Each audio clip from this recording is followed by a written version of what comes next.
Assalamualaikum warahmatullahi wabarakatuh. Kembali lagi Bapak Ibu di channel saya.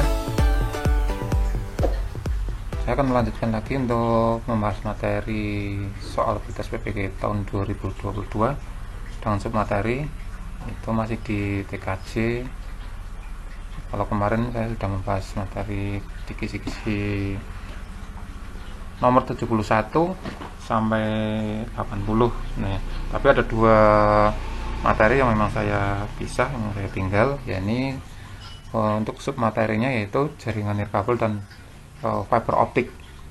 Ini di kisi-kisi nomor 77 sampai 78. Untuk kisi-kisinya itu di nomor 77 dan 78 di sini. Untuk level C kognitifnya yaitu C3, C4, dan C6, dimana C3 nya itu adalah menerapkan, kemudian C4 nya adalah menganalisis, dan C6 nya adalah mengkreasi atau mencipta. Kemudian untuk yang ini untuk jaringan nirkabel Bapak Ibu. Kemudian untuk yang 78 di sini materinya fiber optik.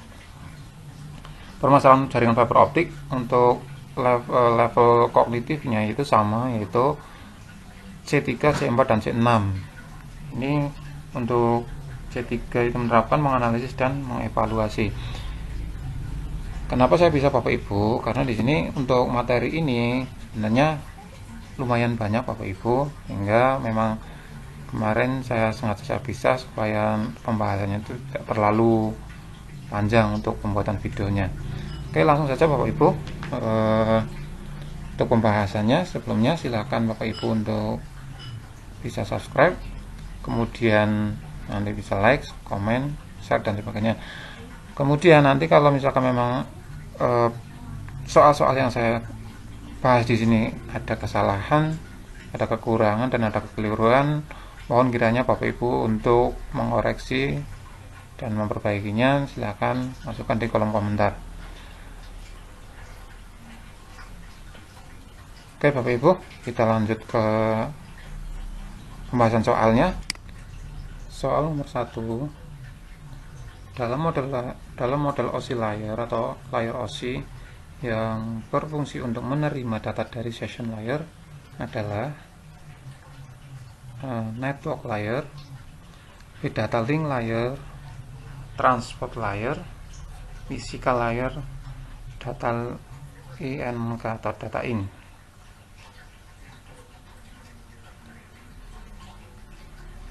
Jawabannya transport layer. Nah, perlu diketahui Bapak Ibu bahwa dalam model OSI layer ini terdapat 7 lapisan layer atau 7 lapisan OSI Bapak Ibu.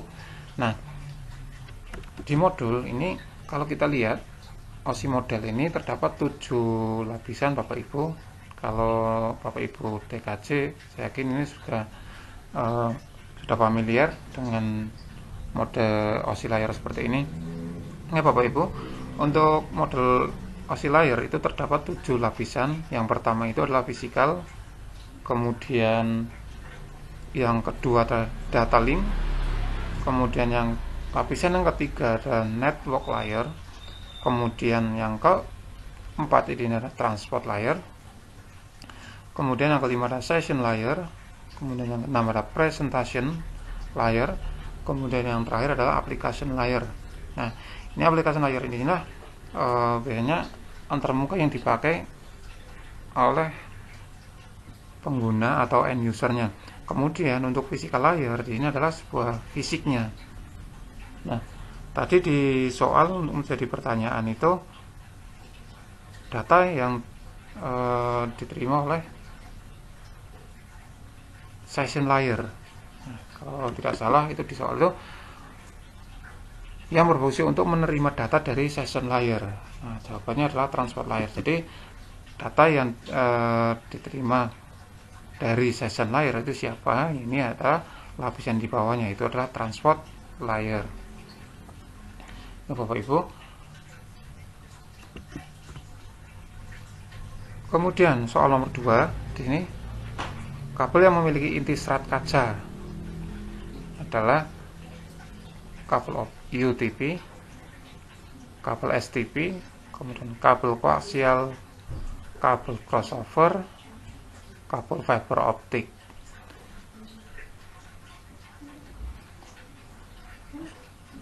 Dari kabel ini terdapat dua jenis kabel yang hampir sama, yaitu kabel UTP dan kabel STP, dimana ini sama-sama kabel UTP Bapak Ibu, cuman yang membedakan kalau UTP itu biasanya di dalamnya itu tanpa suatu benang, kemudian kalau kabel STP itu di dalamnya terdapat suatu helai benang, itu biasanya seperti benang untuk untuk mengupas kulit luarnya. Bentuk benangnya itu kalau kita gambarkan itu seperti benang untuk bangunan, itu Bapak Ibu, yang kecil. Kemudian kabel koaksial itu seperti apa Bapak Ibu? Kabel koaksial di sini itu kabelnya itu adalah kabel antena televisi Bapak Ibu. Jadi kalau di rumah Bapak Ibu menggunakan televisi, itu yang dari antena ataupun dari parabola yang masuk ke receiver ke TV Bapak Ibu yang warnanya hitam, itulah kabel koaksial Bapak Ibu. Nah, isinya itu cuma satu, yaitu berupa kabel tembaga. Kalau kabel UTP dan STP di sini isinya itu sama-sama kabel tembaga dan isinya sama, ada 8. Yaitu dari ke-8 kabel itu ditandai dengan suatu warna atau kode warna masing-masing. Kemudian kabel crossover. Kabel crossover ini adalah sebuah pengkabelan yang dibuat dari kabel UTP maupun STP Bapak Ibu.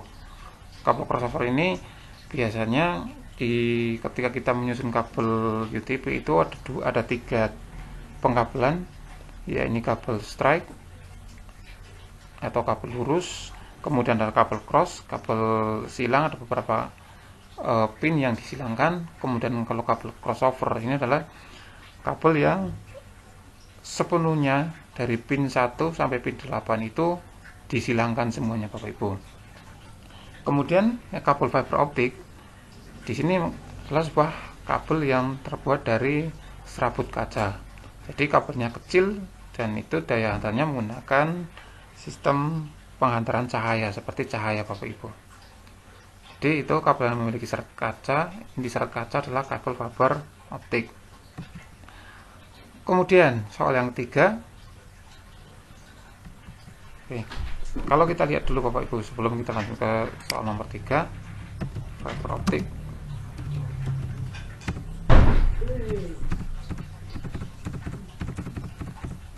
Ini Bapak Ibu, untuk kabel fiber optiknya bentuknya seperti ini. Untuk yang berwarna biru ini, dan di dalam berwarna biru itu itulah serat kacanya atau serat intinya, itulah kabel fiber optik Bapak Ibu. Soal selanjutnya nomor 3 ini, perhatikan beberapa hal berikut. Yang pertama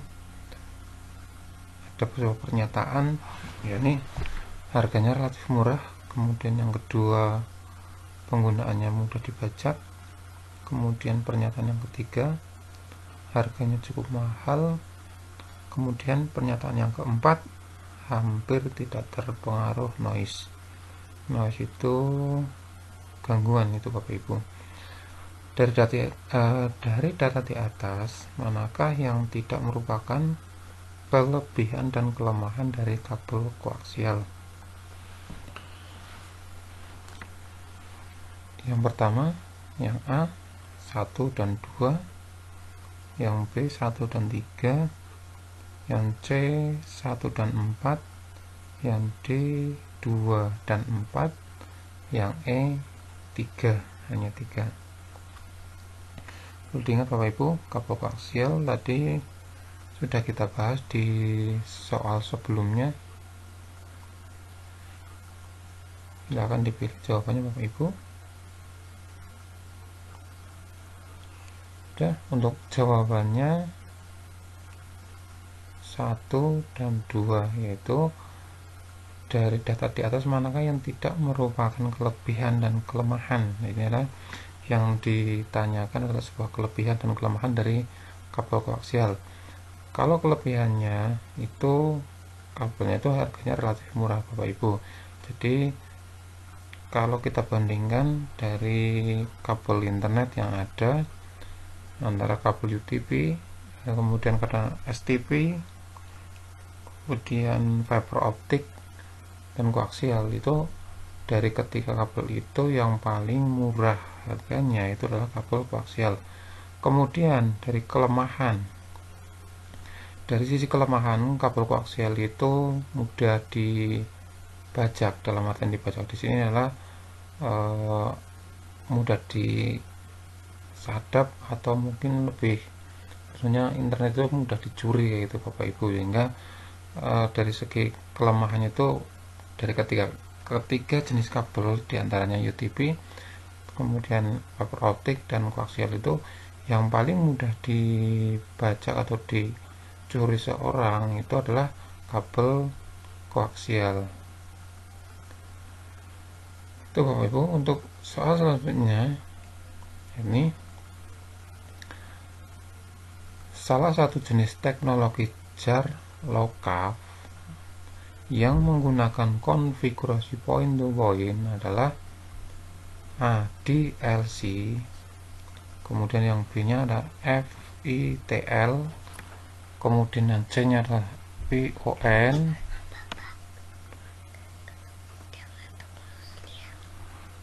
kemudian yang D nya adalah ODN, kemudian yang E nya adalah OAN.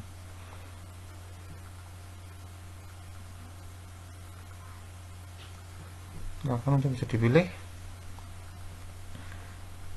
Jawabannya adalah A, yaitu DLC. Nah, di sini mungkin agak asing di telinga kita tentang jar lock-off. Apa itu jar lock-off Bapak Ibu? Nah, bisa kita lihat di modulnya.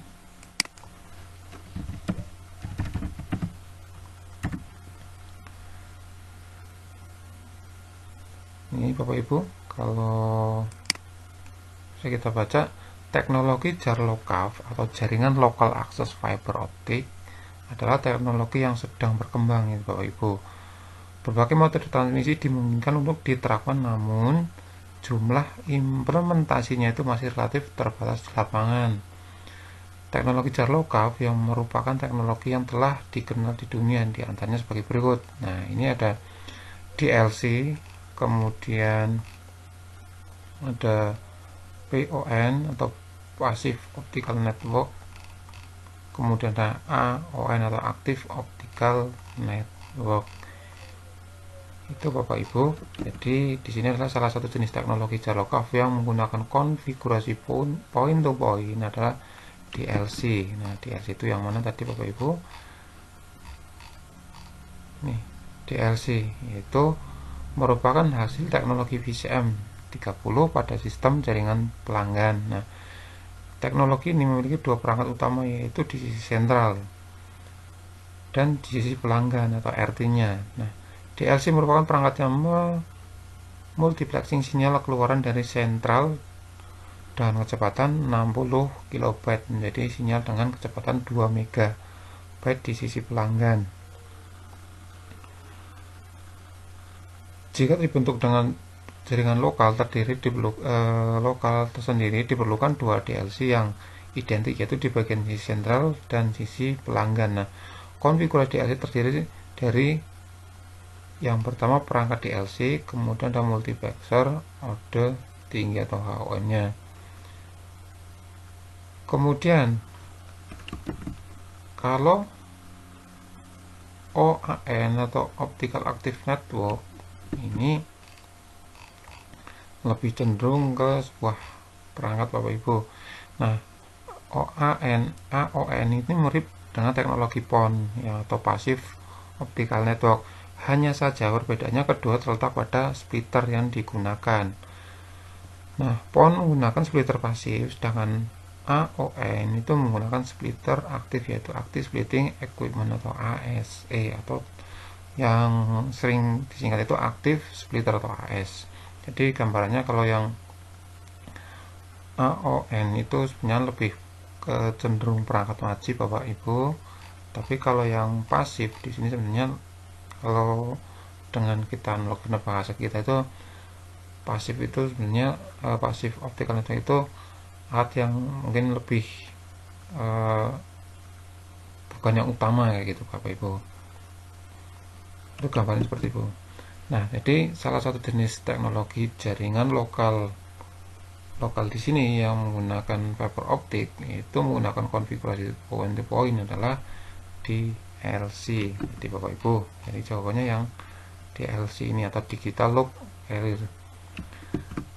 Kemudian soal selanjutnya ini perangkat yang dipergunakan untuk menghubungkan perangkat OLT ke sistem manajemen jaringan adalah yang A ada OTP, kemudian yang B ada ONU atau ONU, yang C adalah OLT, yang D adalah MD, kemudian yang E adalah PON atau PON. Silakan dipilih untuk jawabannya. Jawabannya adalah OLT atau Optical Line Terminal. Jadi perangkat yang dipergunakan untuk menghubungkan perangkat OLT ke sistem manajemen jaringan di sini ada Optical Line Terminal. Nah, di sini ada OTP. Apa itu Bapak Ibu? Ini optical. Di sini coba kita lihat di modulnya OTP. Optical Distribution Box. Jadi OTP di sini adalah sebuah perangkat yang dipergunakan untuk membagi atau mendistribusikan jalur internet ke pelanggan. Nah, OTP ini biasanya terletaknya misalkan ada sebuah rumah, ada sebuah gedung, misalkan ada gedung. Dalam gedung itu terdapat 3 ruang Bapak Ibu. Jadi satu jaringan utama, misalkan satu jaringan utama itu akan dibagi ke 3 ruang. Nah, untuk membaginya itu menggunakan sebuah perangkat namanya adalah OTP atau Optical Distribution Box. Kalau kita menggunakan kabel UTP itu lebih ke switch atau hubnya itu Bapak Ibu. Tapi kalau di fiber optik itu namanya adalah Optical Distribution Box atau OTB. Kemudian kalau ONU di sini ada Optical Network. Ini coba lihat di modulnya.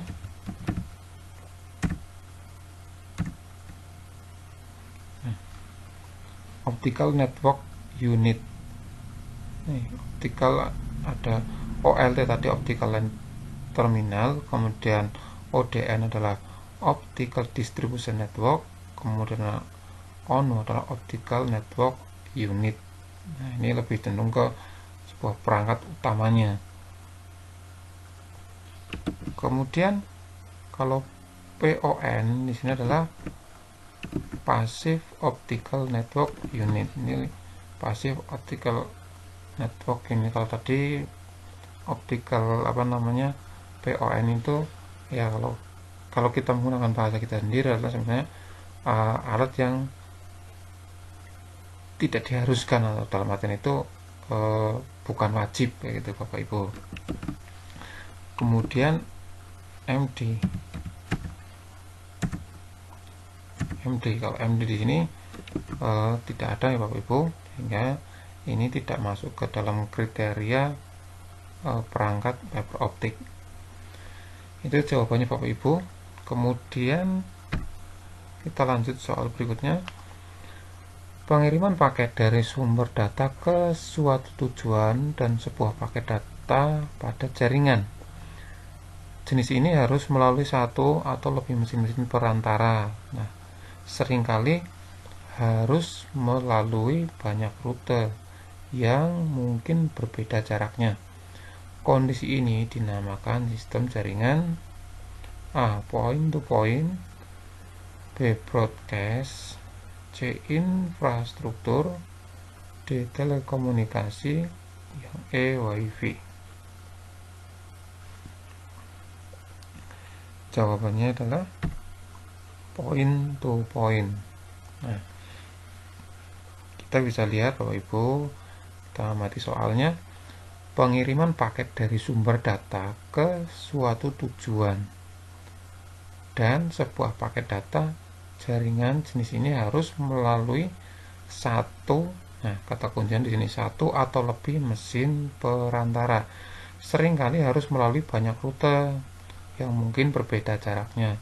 Kondisi ini dinamakan sistem jaringan point to point. Nah, maksud dari point to point adalah misalkan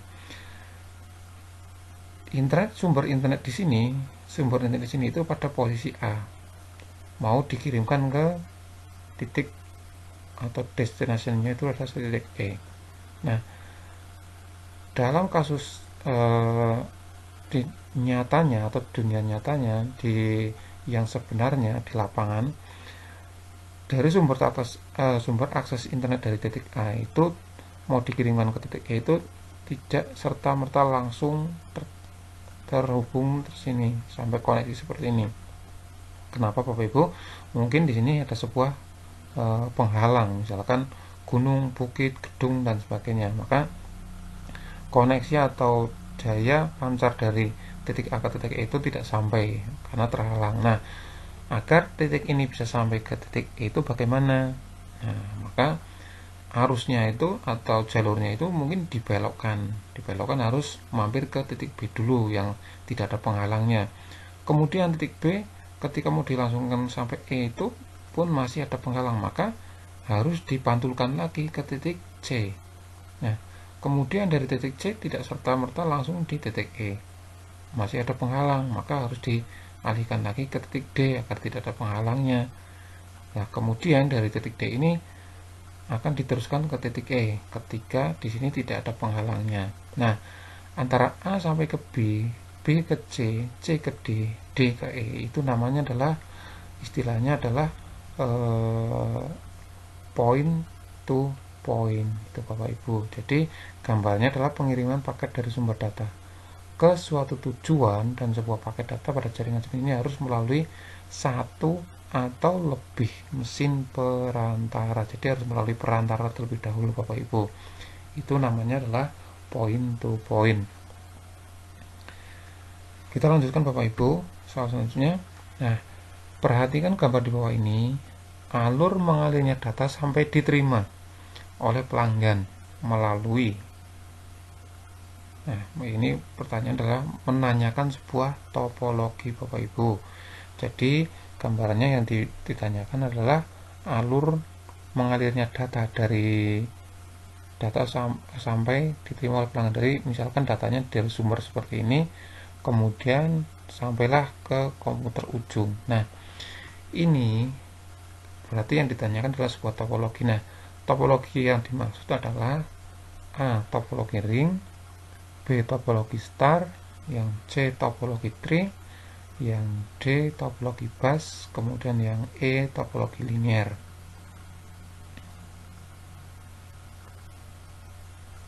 Jawabannya adalah topologi bus. Nah, kalau Bapak Ibu pahami, kalau topologi ring di sini adalah ring. Kalau yang Bapak Ibu yang ngajar di TKJ ini sudah pasti paham. Tapi kalau Bapak Ibu yang mungkin mengajar di RPL atau multimedia, itu di sini agak sedikit asing dengan istilah seperti ini. Nah, topologi ring itu adalah topologi yang bentuknya melingkar Bapak Ibu. Jadi nanti komputer ini itu terhubungnya itu bukan seperti ini, melainkan harus melingkar. Misalkan ini antara 1, 2, 3, 4, 5, 6 ini nanti terkoneksinya ada sebuah jalur yang bentuknya melingkar seperti cincin.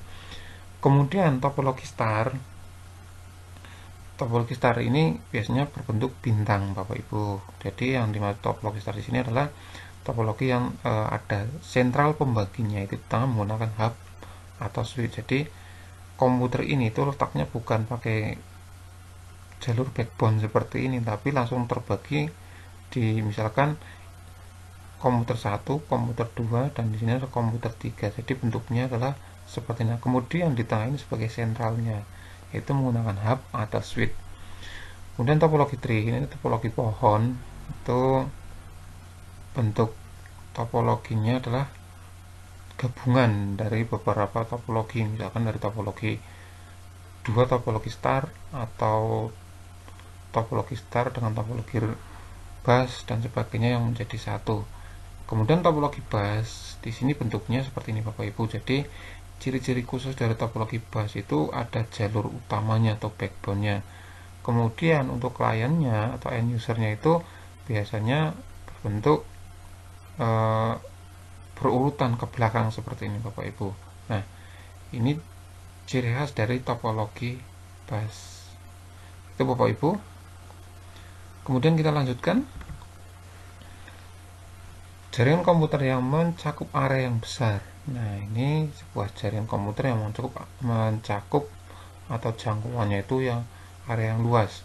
Sebagai contoh jaringan komputer antara wilayah, kemudian kota bahkan negara Bapak Ibu. Atau dapat didefinisikan sebagai jaringan komputer yang membutuhkan router dan saluran komunikasi publik. Pernyataan ini merupakan pengertian dari jaringan WAN, jaringan LAN, jaringan MAN, intranet, dan internet. Akan dijawab Bapak Ibu. Jawabannya adalah jaringan WAN atau Wide Area Network. Nah, perlu kita pahami, jaringan komputer yang mencakup area yang besar. Sebagai contoh, jaringannya komputer ini adalah antar wilayah. Wilayah itu maksudnya misalkan dari Jakarta Surabaya, kemudian Jakarta misalkan Kalimantan, misal seperti itu. Kemudian kota bahkan negara, misalkan dari Indonesia ke Amerika, Indonesia ke misalkan ke Arab Saudi, misalkan seperti itu. Nah, itu terkoneksinya itu sudah antar negara, ataupun dapat didefinisikan sebagai jaringan komputer yang membutuhkan router dan saluran komunikasi publik. Nah, ini merupakan sebuah jaringan, yaitu adalah Wide Area Network. Nah, kalau jaringan LAN ini merupakan jaringan lokal Bapak Ibu, biasanya hanya dipakai untuk satu instansi, misalkan satu sekolahan atau satu perkantoran. Ini namanya adalah jaringan LAN atau Local Area Network. Kemudian kalau jaringan MAN di sini adalah Metropolitan Area Network. Ini jaringan yang hanya mencakup dalam satu lingkup kota Bapak Ibu. Misalkan sebagai contoh jaringan yang menggunakan manfaat jaringan WAN di sini, misalkan dalam satu kota itu terdapat sebuah perbankan, misalkan ada sebuah bank. Nah, antara bank 1 dan bank 2 itu bisa saling terkomunikasi misalkan dalam satu lingkup kota. Itu namanya jaringan MAN, atau mungkin bahasa istilahnya ada sebuah kampus atau sekolahan yang bentuk atau gedungnya itu terpisah Bapak Ibu dalam satu tempat, misalkan satu tempat kota maksudnya. Nah, ini untuk bisa saling komunikasi antara gedung satu dan gedung yang lainnya dalam satu kota, itu merupakan contoh dari teknologi jaringan Metropolitan Area Network. Kemudian intranet ini hampir sama dengan jaringan LAN, ini masih dalam jaringan lingkup lokal. Kemudian kalau internet ini sebenarnya sudah ke jaringan umum Bapak Ibu. Sebenarnya ini juga masuk ke contoh jaringan WAN. Ini kalau jaringan WAN itu jaringan yang luas. Kemudian contohnya adalah internet seperti ini Bapak Ibu. Kemudian lanjut nomor berikutnya, ada sebuah perangkat nih, namanya adalah DTE Bapak Ibu, atau Data Terminal Equipment. Adalah suatu piranti di sisi link jaringan WAN yang berada pada sisi pelanggan. biasanya gedung atau rumah pelanggan yang mengirim data dan menerima data, atau DTE. Karakteristiknya sebagai berikut, yaitu bisa sebagai router, kemudian komputer, kemudian ada multiplexer. Kemudian yang D, pernyataan A, B, C benar, berarti ini dianggap benar semua. Kemudian yang E, pernyataannya adalah A, B, C salah, berarti ini pernyataan yang A, B, C ini salah semua. Silahkan dipilih jawabannya Bapak Ibu.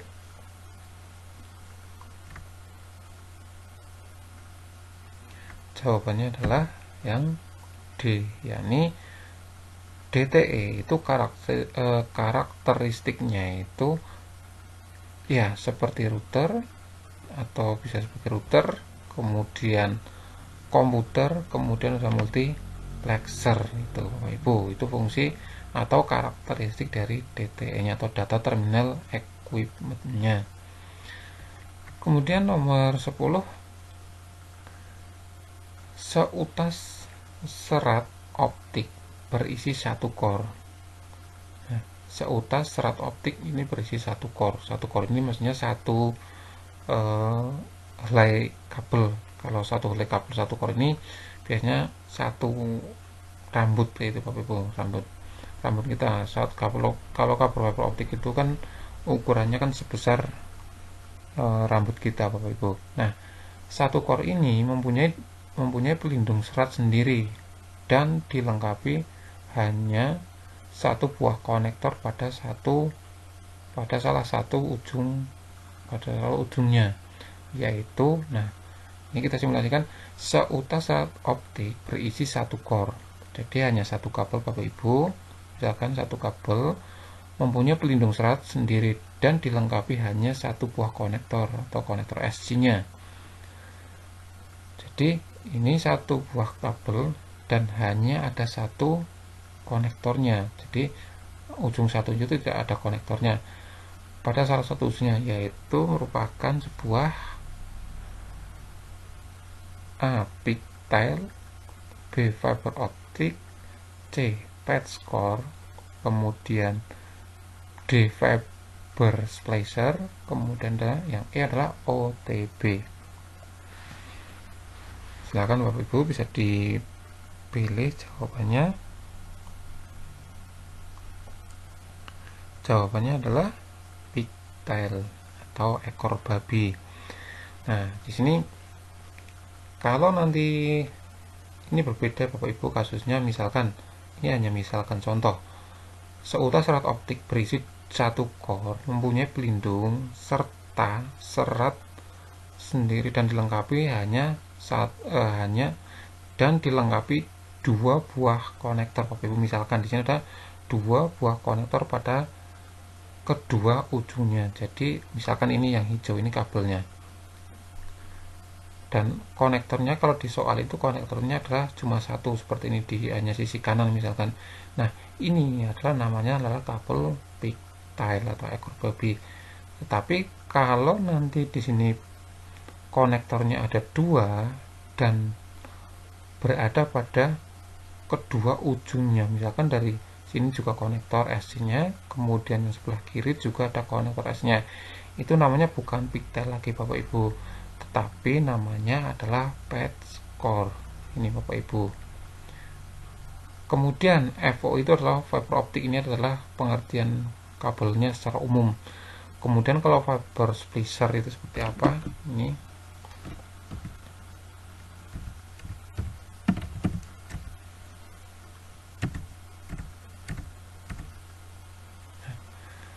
splicer ini adalah sebenarnya tang untuk pengupas kulitnya Bapak Ibu.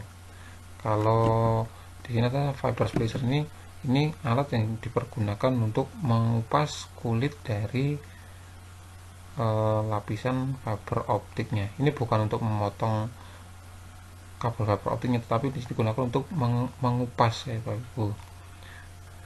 Kemudian OTB, optical terminal distribution, di sini namanya OTB. OTB itu ini tadi sudah kita bahas kalau OTP itu hanya untuk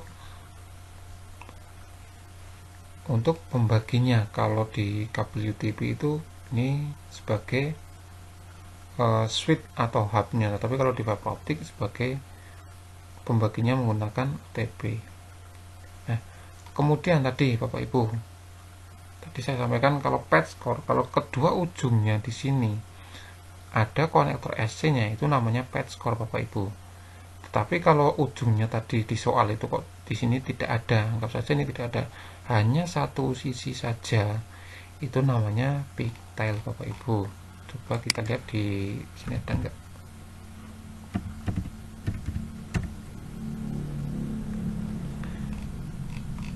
Nah, ini Bapak Ibu. Jadi gambaran pigtail itu ini berbeda nih Bapak Ibu. Kalau patch core itu kedua ujungnya itu ada sudah terpasang konektor SC-nya. Tetapi kalau pigtail itu hanya satu sisi saja yang terpasang pada konektor SC-nya terpasang pada satu sisi ujung kabel atau pada core-nya itu Bapak Ibu. Jadi itu bisa dibedakan. Jadi jawabannya di sini adalah pigtail Bapak Ibu. Kemudian soal selanjutnya, bagian-bagian dari kabel serat optik adalah seperti di bawah ini, kecuali. Nah, kita harus paham Bapak Ibu, kalau kabel fiber optik itu punya bagian sendiri-sendiri. Jadi satu kabel utama dari luar sampai ke paling dalam atau intinya itu punya nama sendiri-sendiri Bapak Ibu. Nah, dari kelima ini manakah yang tidak termasuk ke dalam bagian-bagian kabel serat fiber optik? Yang pertama adalah yang A, core, yang B, tracker, kemudian yang C, cladding, yang D, outer jacket, yang E adalah buffer.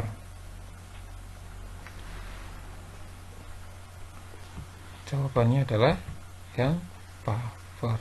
Nah, kita lihat Bapak Ibu, fiber optik.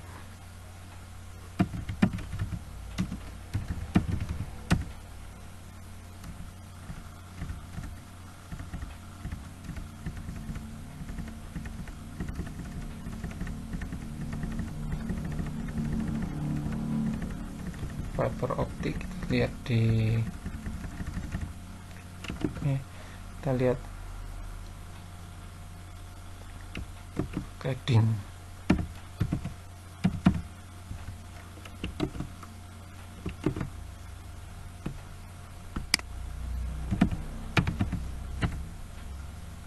Bagian cladding. Nah, ini bagian-bagian kabel fiber optik itu adalah bagian yang pertama adalah core. Ini adalah sebagai intinya atau kabel utamanya yang mengalirkan arus listrik, yang mengalirkan arus internet, itu menggunakan gelombang cahaya Bapak Ibu. Ukurannya dari kabel core atau intinya itu sekitar 2 sampai 50, ini adalah nanomikro gitu Bapak Ibu, tergantung dari jenis serat optiknya. Kemudian yang kedua adalah bagian cladding. Nah, bagian cladding adalah bagian pelindung yang langsung menyelimuti serat optiknya. Jadi intinya itu akan diselimuti atau dilapisi dengan bagian claddingnya. Kemudian yang langsung nomor 6. Nah, ini Bapak Ibu, kita lihat di gambarnya saja. Ini yang pertama, intinya ini yang putih seperti ini adalah kabel utamanya, namanya core. Kemudian core ini akan dilapisi sebuah cladding, itu biasanya berwarna-warni Bapak Ibu. Jadi cladding di sini adalah menandakan bahwa itu kabel, urutan kabelnya. Dan ini cladding di sini juga berfungsi untuk memantulkan cahaya yang keluar dari core-nya. Kemudian di atasnya lagi ada coating. Coating di sini biasanya kalau istilahnya itu lebih ke tube kayak itu Bapak Ibu. Coating ini biasanya satu tub itu menandakan bahwa oh ini tub ada satu kabel itu ada beberapa tub. Nah, satu tub itu biasanya ada yang menggunakan isinya 6, 8, kemudian yang 12, 24, bahkan ada sampai 48, 96 Bapak Ibu satu coating ini. Kemudian di atasnya lagi ada streng member Bapak Ibu. Nah, streng member ini berwarna kuning ini biasanya itu bentuknya seperti aluminium foil Bapak Ibu, tapi ini kalau dalam fiber optik itu lebih keras. Nah, fungsinya di sini adalah untuk mempertahankan ketika kabel ini kita pergunakan sehingga kabel ini tidak menggeser Bapak Ibu, tidak bergeser, ketarik, misalkan ketarik ke kanan atau ke kiri. Ini fungsinya untuk memperkuat atau ikatan dari isi dari coating, cladding, dan core-nya. Kemudian outer jacket ini yang berwarna oranye ini adalah kulit yang paling luar atau kabel yang paling luar. Nah, fungsi outer jacket di sini untuk melindungi dari hujan, panas, dan sebagainya. Itulah fungsi dari outer jacket, dan ini adalah bagian-bagian dari fiber optik. Jadi di sini yang tidak ada adalah buffer. Nah, ini tracker tadi adalah coating Bapak Ibu. Jadi jangan sampai kebalik atau sampai lupa bahwa tracker itu adalah coating. Kemudian soal selanjutnya, alat yang berfungsi memberikan suatu sinyal untuk jalur yang akan dilaluinya adalah A. Cleaver, B. Wall mount, kemudian C. Leg source, kemudian fiber knot, kemudian yang E adalah Miller. Jawabannya adalah leg source atau senternya Bapak Ibu.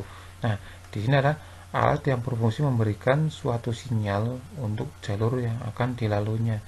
Jadi nanti kalau sebelum penyambungan fiber optik itu biasanya kita akan cek dulu Bapak Ibu. Kalau di kabel UTP biasanya kita ngeceknya pakai LAN tester, menandakan bahwa kabel A, B, C, kabel 1, 2, 3 sampai 8 itu terkoneksi.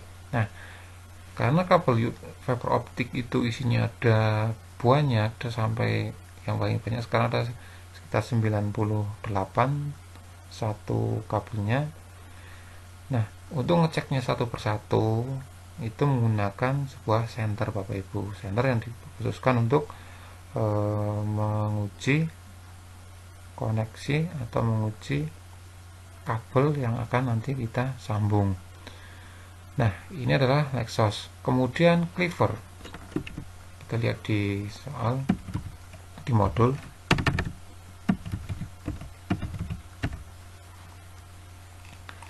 Ini Bapak Ibu, cleaver ini fungsinya adalah untuk pemotong dari serat optiknya Bapak Ibu. Jadi memotongnya bukan pakai tang, bukan pakai pisau, melainkan pakai pisau khusus cleaver seperti ini berfungsi untuk memotong inti dari kabel fiber optiknya, inti kacanya.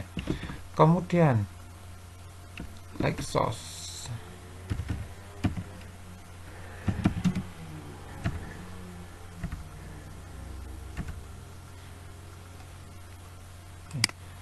Di sini tidak ada ini Bapak Ibu, visual fault locator. Nah, ini adalah leg source-nya atau center yang dipergunakan untuk menguji atau memberikan suatu sinyal untuk jalur yang akan dilaluinya. Misalkan ini ada 1, 2, 3, 4, 5, ada 5 kabel fiber optik. Maka ketika nanti akan kita menyambung, itu akan kita coba dulu, misalkan kita sambungan ke C, maka di sini akan ketahuan, oh berarti nanti kabel C yang akan kita sambung. Jadi kalau tidak kita cek dulu, maka kemungkinan nanti kita akan salah Bapak Ibu. Misalkan dari sumbernya harusnya C, nanti kita nyambungnya di B atau D atau E atau yang lainnya. Nah, tapi dengan adanya alat ini, maka kita akan mengetahui, oh ternyata yang kita center di sini, maka nanti di sumber ujungnya adalah di sini akan keluar cahayanya. Jadi inilah kabel yang akan kita sambung. Kemudian fiber knot.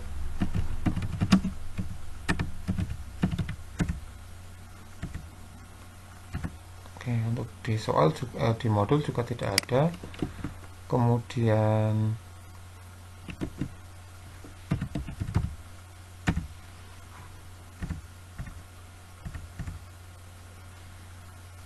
Walmon. Nah, ini kalau Walmon di sini adalah lebih cenderung ke rak itu Bapak Ibu untuk tempat OTB. Kemudian Miller.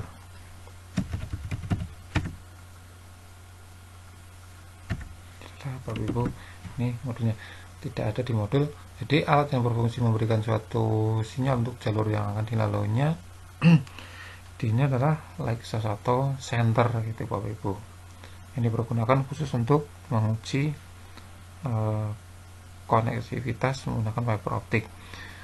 Kemudian soal selanjutnya itu pemandu gelombang pada optik dibentuk dari dua lapisan utama, yaitu nah ini tadi sudah kita bahas Bapak Ibu, yaitu A. core dan coating, yang B. core dan cladding, yang C. coating dan cladding, yang D. cladding dan konektor, yang E. serat optik dan kabel udara.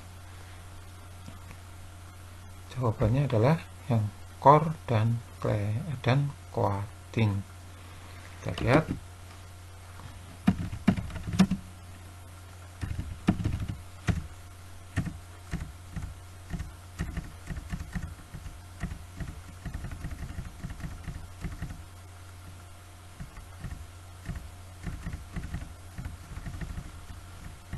Bagian fiber optik di sini tadi sudah ada.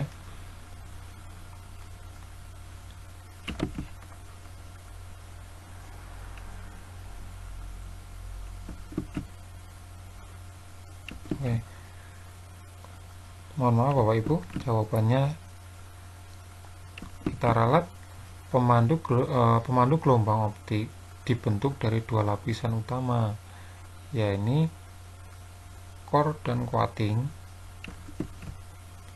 Ini core dan coating tadi jawabannya di sini.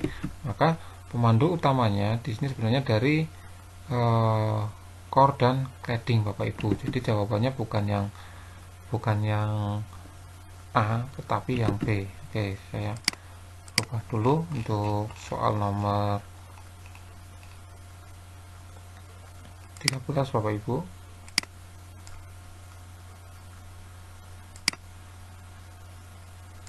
Nah, ini. Nah, jawabannya yang betul adalah pemandu gelombang optik dibentuk dari dua lapisan utama, yaitu core dan cladding.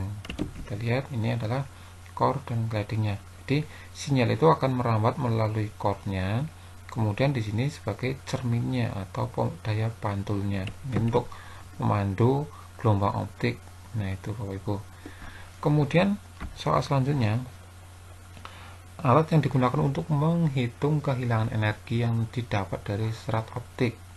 Yang A. loss power meter, kemudian ada good power meter, kemudian ada multimeter, standar power meter, kemudian yang terakhir ada spectrum analyzer. Jawabannya adalah loss power meter itu Bapak Ibu.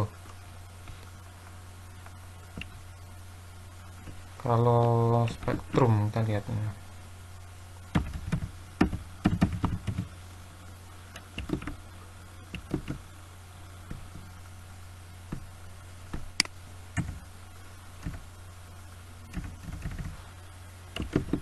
Ini tidak ada di modul. Ini adalah alat yang dipergunakan untuk menghitung kehilangan energi yang didapat dari serat optik. Misalkan dari panjang kabel ini misalkan 1 kilo, dari sumbernya sampai sini itu mengukur kehilangan atau bahasanya itu kebocoran. Nah, itu atau kekuatannya bisa kita hitung menggunakan alat, atau bisa kita cek menggunakan alat namanya adalah loss power meter. Kemudian soal yang terakhir, jalur komunikasi yang berdasarkan pada transmisi data dalam paket-paket yang memungkinkan data dari berbagai alat pada network untuk berbagi kanal komunikasi yang sama secara serentak disebut adalah A. Last line, kemudian yang B. packet switching, yang C. circuit switching, yang D. point to point, yang E adalah switch. Jawabannya adalah packet switching.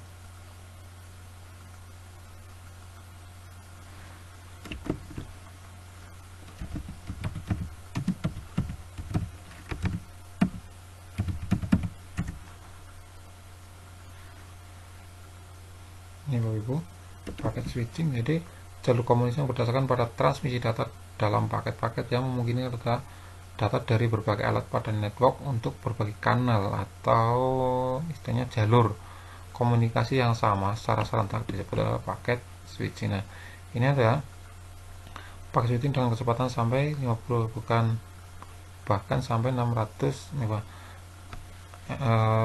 622 Mbps.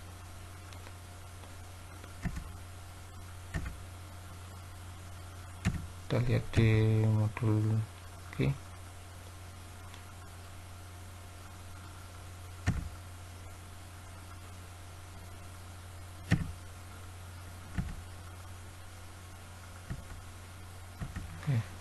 Itu Bapak Ibu paket switching. Kemudian last line.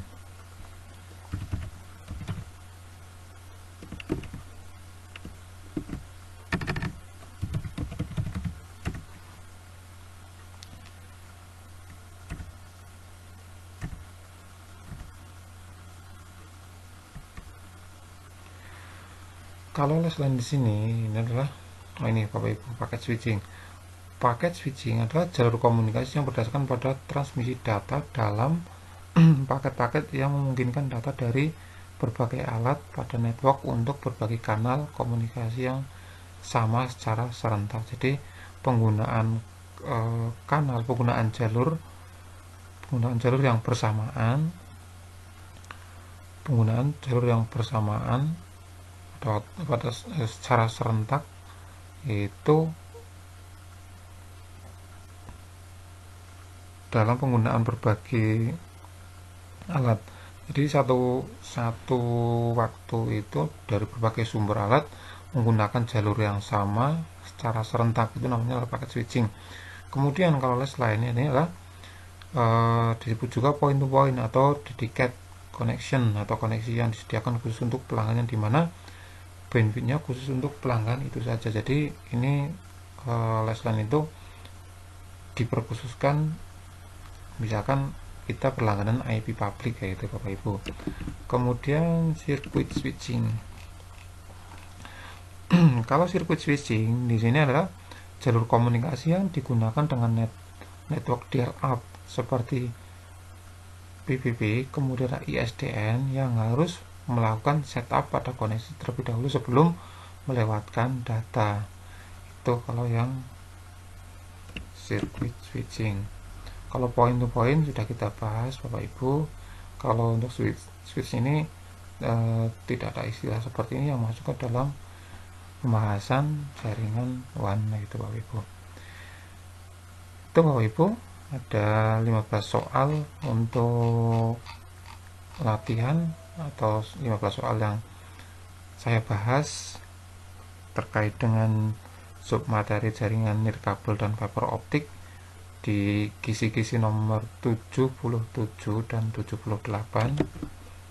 Ini kalau kita lihat di kisi-kisinya 77 dan 78 Bapak Ibu.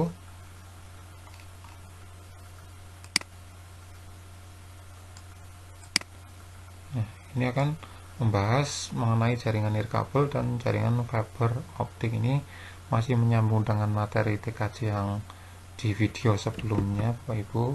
Nah, kalau di sini saya hanya membahas dua submateri tersebut, karena kalau kita bahas semuanya benar untuk fiber optik itu materinya juga lumayan banyak Bapak Ibu. Kiranya itu Bapak Ibu untuk video kali ini. Semoga bermanfaat dan bisa menambah ilmu untuk kita untuk persiapan pretest nanti Bapak Ibu, khususnya bidang informatika, entah itu TIK atau TKI nya. Dan sekali lagi Bapak Ibu jangan lupa untuk subscribe ya Bapak Ibu, dan like, nanti bisa share. Dan satu lagi Bapak Ibu, mohon untuk masukannya dan koreksinya silahkan dimasukkan di kolom komentar. Pasti kalau ada nanti di jawaban yang salah atau yang keliru, silahkan tolong diperbaiki atau disampaikan nanti di kolom komentar. Itu saja Bapak Ibu, semoga Bapak Ibu bisa memanfaatkan video ini untuk belajar, untuk modal Bapak Ibu nanti mempersiapkan ujian pretestnya untuk PPG tahun 2022 ini, dan semoga lancar dan pastinya lulus Bapak Ibu. Itu saja, terima kasih. Assalamualaikum warahmatullahi wabarakatuh.